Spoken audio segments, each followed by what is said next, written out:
আসসালামু আলাইকুম রহমতুল্লাহি ওবরাকাতুহু।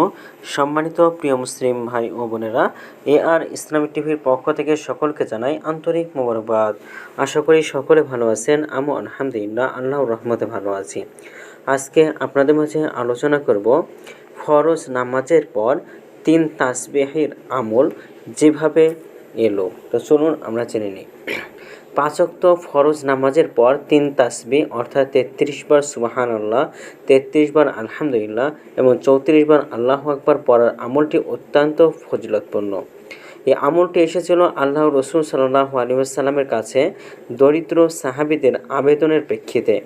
তারা নবীজি সাল্লাল্লাহু আলাইহি ওয়াসাল্লামকে বলেছিলেন যে সম্পদশালী সাহাবীরা দান সদকা করে নেক কাজে আমাদের চেয়ে অনেক এগিয়ে যাচ্ছে, আমাদের তো দান সদকা করার মতো সামর্থ্য নেই। তখন নবী করিম সাল্লাল্লাহু আলাইহি ওয়াসাল্লাম এই আমলটি তাদের করতে বলেন। হযরত আবু যর রাদিয়াল্লাহু তাআলা আনহু বলেন, নবী করিম সাল্লাল্লাহু আলাইহি ওয়াসাল্লামকে বলা হলো যে, হে আল্লাহর রাসূল, বিত্তমান লোকেরা সওয়াবের ক্ষেত্রে আমাদের থেকে এগিয়ে গেছে।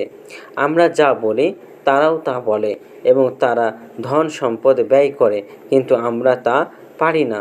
নবী করিম সাল্লাল্লাহু আলাইহি ওয়াসাল্লাম বলেন, আমি আপনাদের এমন আমল বলে দিচ্ছি যা করলে আপনারা আপনাদের অগ্রবর্তীদের ধরতে পারবেন এবং আপনারা তাদের অগ্রবর্তী, তারা আপনাদের অতিক্রম করতে পারবে না।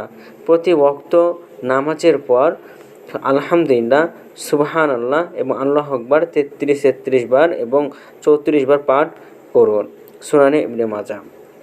সওয়াব অর্জনের পথ অনেক। দরিদ্র সাহাবীরা যে ধারণা করেছিলেন যে দান সৎকার সুযোগ পাওয়ার কারণে সম্পদশালী সাহাবীরা সওয়াবের ক্ষেত্রে এগিয়ে যাচ্ছে, দরিদ্রদের সৎকা করার সামর্থ্য নেই বলে তারা পিছিয়ে থাকছে, এই ধারণাও সঠিক ছিল না। আরেকটি বর্ণনায় এসেছে, নবী করিম সাল্লাল্লাহু আলাইহি ওয়াসাল্লাম তাদের বলেছিলেন কীভাবে দরিদ্ররাও সৎকা করতে পারে বা অন্যান্য নেক আমল করে সওয়াব অর্জন করতে পারে।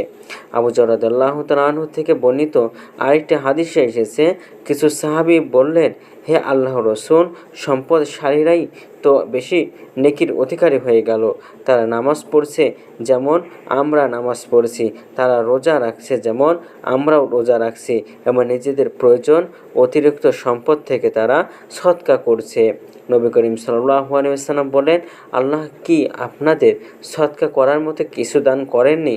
নিঃসন্দেহে প্রত্যেক তাসবিহ সৎকা, প্রত্যেক তাকবীর সৎকা, প্রত্যেক তাহলিল সৎকা, ভালো কাজের নির্দেশ দেওয়া সৎকা, মন্দ কাজ থেকে নিষেধ করাও সৎকা এবং স্ত্রী মিলন করাও হলো সৎকা। সাহাবীরা বললেন, হে আল্লাহর রাসূল, কেউ স্ত্রী মিলন করে নিজের যৌনক্ষুণা নিবারণ করলেও কি তার সওয়াব হবে?